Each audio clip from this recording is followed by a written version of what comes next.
নমস্কাৰ, আজি হৈছে 24 জানুৱাৰী 2025 শুক্ৰবাৰ। দিনটোৰ কেইটামান গুৰুত্বপূৰ্ণ খবৰ লৈ আহিছো। 10 লাখ টকা পৰ্যন্ত বাৰ্ষিক আয়ৰ বাবে নাথাকিব কৰ আৰু মাত্ৰ কেইদিনমানৰ ভিতৰতে কেন্দ্ৰীয় বিত্তমন্ত্ৰী নিৰ্মলা সীতাৰমণে দাখিল কৰিব সাধাৰণ বাজেট। এইখন বাজেট হ'ব নৰেন্দ্ৰ মোদী চৰকাৰৰ তৃতীয় কাৰ্যকালৰ প্ৰথমখন বাজেট। পৰৱৰ্তী খবৰটো হৈছে সূত্ৰধাৰ 2025ত গণশিল্পী ৰাজীৱ খদিয়াৰ নামত প্ৰদান কৰা হ'ব বিশেষ বঁটা। 2022, 2023 আৰু 2024 বৰ্ষত সূত্ৰধাৰ শীৰ্ষক এই বিশেষ অনুষ্ঠান ক্ৰমে উত্তৰ প্ৰদেশৰ শ্ৰীধাম বৃন্দাবন, মধ্য প্ৰদেশৰ উজ্জয়িনী আৰু উত্তৰ প্ৰদেশৰ শ্ৰীধাম অযোধ্যাত অনুষ্ঠিত হৈছিল। পৰৱৰ্তী খবৰটো হৈছে মৰিয়নিত নগা দুৰ্বৃত্তৰ তাণ্ডৱ, আপৰ প্ৰতিক্ৰিয়া। অসম নাগালেণ্ডৰ মাজত বৰ্তি থকা আন্তঃৰাজ্যিক সীমা বিবাদ নিষ্পত্তি কৰাৰ ক্ষেত্ৰত কেন্দ্ৰ আৰু ৰাজ্য চৰকাৰৰ ব্যৰ্থতাৰ বিৰুদ্ধে পুনৰ সৰব হৈ উঠিছে আম আদমি পাৰ্টি। পৰৱৰ্তী খবৰটো হৈছে কেতিয়া অনুষ্ঠিত হ'ব পঞ্চায়ত নিৰ্বাচন, আটল ন্যায়ালয়ৰ বাধা, আছে কাৰিকৰী অসুবিধা। গুৱাহাটী উচ্চ ন্যায়ালয়ে পঞ্চায়ত নিৰ্বাচন অনুষ্ঠিত কৰাৰ ক্ষেত্ৰত জটিলতা দূৰ কৰিলে যদিও এই নিৰ্বাচন কেতিয়া অনুষ্ঠিত হ'ব সেই লৈ কোনো আনুষ্ঠানিক ঘোষণা কৰা নাই ৰাজ্য চৰকাৰে। পৰৱৰ্তী খবৰটো যে ভাৰতত ঘৰুৱা বিমান যাত্ৰীৰ সংখ্যা 2024ত 6.12% বৃদ্ধি। DGCAৰ তথ্য অনুসৰি 2023 চনত ঘৰুৱা বিমান যাত্ৰীৰ পৰিবহণত ইণ্ডিগৰ অংশ 60.5%ৰ পৰা 2024 চনত 61.9%লৈ বৃদ্ধি পাইছে। ভাৰতৰ সৰ্ববৃহৎ বিমান সংস্থাটোৱে 2024 চনত 9.99 লাখ ঘৰুৱা বিমান যাত্ৰী কঢ়িয়াইছিল। পৰৱৰ্তী খবৰটো হৈছে কপিল শৰ্মা, ৰাজপাল যাদৱ, প্ৰেম ডিচুজা, সুগন্ধা মিশ্ৰলৈ হত্যাৰ ভাবুকি। এইবাৰ মৃত্যুৰ ভাবুকি লাভ কৰিলে কপিল শৰ্মাকে ধৰি কেইবাজনো কমেডিয়ান অভিনেতাই।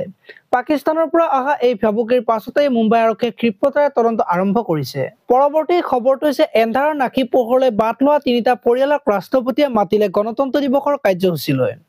এইবাৰ কেইবাটাও কাৰণত বিশেষ গণতন্ত্ৰ দিৱস। মহাৰাজত জয়ন্তীৰ প্ৰৱেশ কৰা গণতন্ত্ৰ দিৱসক পূৰ্বতকৈ ব্যতিক্ৰম কৰিবলৈ চেষ্টাৰ ত্ৰুটি কৰা নাই ৰাষ্ট্ৰপতি ভৱনে। পৰৱৰ্তী খবৰটো হৈছে ছেইফ আলী খানৰ 15,000 কোটি টকাৰ বিশাল সম্পত্তি যাব চৰকাৰৰ হাতলৈ। দুৰ্বৃত্তৰ আক্ৰমণৰ বলি হোৱা অভিনেতা ছেইফ আলী খানৰ দিন বেয়া চলিছে। দুৰ্বৃত্তৰ আক্ৰমণত কোনোমতে প্ৰাণ ৰক্ষা পৰিলেও ছেইফে হেৰুৱাৰ উপক্ৰম হৈছে প্ৰায় 15,000 কোটি টকীয়া বিশাল সম্পত্তি। পৰৱৰ্তী খবৰটো হৈছে ঘৰুৱা ক্ৰিকেটত দেখিবলৈ পোৱা যাব টিম ইণ্ডিয়াৰ কেইবাগৰাকী মহাৰথী। অৱশেষত হাইঠা মাটিত পৰিল বিৰাট, ৰোহিত, KL ৰাহুল। পন্তস্থান এতিয়া জাতীয় দলত নাই। তেওঁলোকক ঘৰুৱা ক্ৰিকেটৰ মাজলৈ উভতি আহিবলৈ নিৰ্দেশ দিছে ভাৰতীয় ক্ৰিকেট নিয়ন্ত্ৰণ বোৰ্ডে। ৰঙা বলৰ সংস্কৰণত কঠোৰ অনুশীলনৰ মাজেৰে খেল খেলিবলৈ পৰামৰ্শ দিছে BCCIয়ে। পৰৱৰ্তী খবৰটো হৈছে বঙাইগাঁও শোধনাগাৰ মুখ্য প্ৰৱেশদ্বাৰৰ সন্মুখত শ্ৰমিক সংগঠনৰ অৱস্থান ধৰ্মঘট। থলুৱা শ্ৰমিক বিৰোধী নীতিৰ বিৰুদ্ধে শোধনাগাৰ মুখ্য প্ৰৱেশদ্বাৰৰ সন্মুখত বিজয়াৰ সংযুক্ত শ্ৰমিক সমন্বয়ৰক্ষী সমিতিৰ উদ্যোগত কেইবা শতাধিক শ্ৰমিকে পুৱা 10 বজাৰ পৰা দুপৰীয়া 12 বজালৈকে দুঘণ্টীয়া অৱস্থান ধৰ্মঘট কাৰ্যসূচী ৰূপায়ণ কৰে। পৰৱৰ্তী খবৰটো হৈছে জাপানত 160 ব্যৱসায়ী নেতাক সাক্ষাৎ হিমন্ত বিশ্ব শৰ্মাৰ টকিঅত ৰোড শ্ব'। জাপানত উপস্থিত হোৱা হিমন্ত বিশ্ব শৰ্মাই এডভান্টেজ আছাম 2.0 সন্মিলনৰ সন্দৰ্ভত বহুজাতিক সংস্থা, ব্যক্তি বিশেষ, বিষয় প্ৰতিনিধি, উদ্যোগপতিৰে সাক্ষাতত মিলিত হয়। পৰৱৰ্তী খবৰটো হৈছে পুষ্পক এক্সপ্ৰেছৰ পৰা জাপ দিয়া যাত্ৰী, কৰ্ণাটক এক্সপ্ৰেছৰ খুন্দা 8জনে হেৰুৱালে প্ৰাণ। মহাৰাষ্ট্ৰৰ জালগাঁও জিলাত আজি সংঘটিত হয় এক ভয়ংকৰ ৰেল দুৰ্ঘটনা। এই দুৰ্ঘটনাত অতি কমেও 8জন যাত্ৰীৰ মৃত্যু হোৱাৰ খবৰ পোৱা গৈছে আৰু কেইবাজনো যাত্ৰী আহত হৈছে। পৰৱৰ্তী খবৰটো হৈছে কামাখ্যা দেৱোত্তৰ বৰ্ডত বৃহৎ হাৱালা কেলেংকাৰী, 7.62 কোটি টকাৰ কেলেংকাৰীক লৈ ইউডিৰ অভিযান। পৰৱৰ্তী খবৰটো হৈছে BTCৰ 15 বিধানসভা সমষ্টিক লৈ মুখ্যমন্ত্ৰীৰ বিশেষ ব্লুপ্ৰিণ্ট।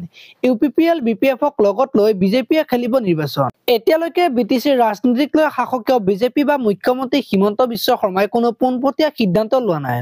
কিন্তু সন্মুখত আছে BTCৰ পৰিষদীয় নিৰ্বাচন। ইয়াৰ পূৰ্বে BTCৰ পৰিষদীয় নিৰ্বাচন আৰু 2026ৰ বিধানসভাক লৈ মুখ্যমন্ত্ৰীয়ে দুটা সূত্ৰ ব্যৱহাৰ কৰাৰ সম্ভাৱনা আছে। পৰৱৰ্তী খবৰটো হৈছে বনজুয়ে দহিছে লছ এঞ্জেলছ, জীৱন্ত অগ্নিদগ্ধ হৈ 28জন লোকৰ মৃত্যু, 50,000ৰো অধিক বাসিন্দাক স্থানান্তৰ।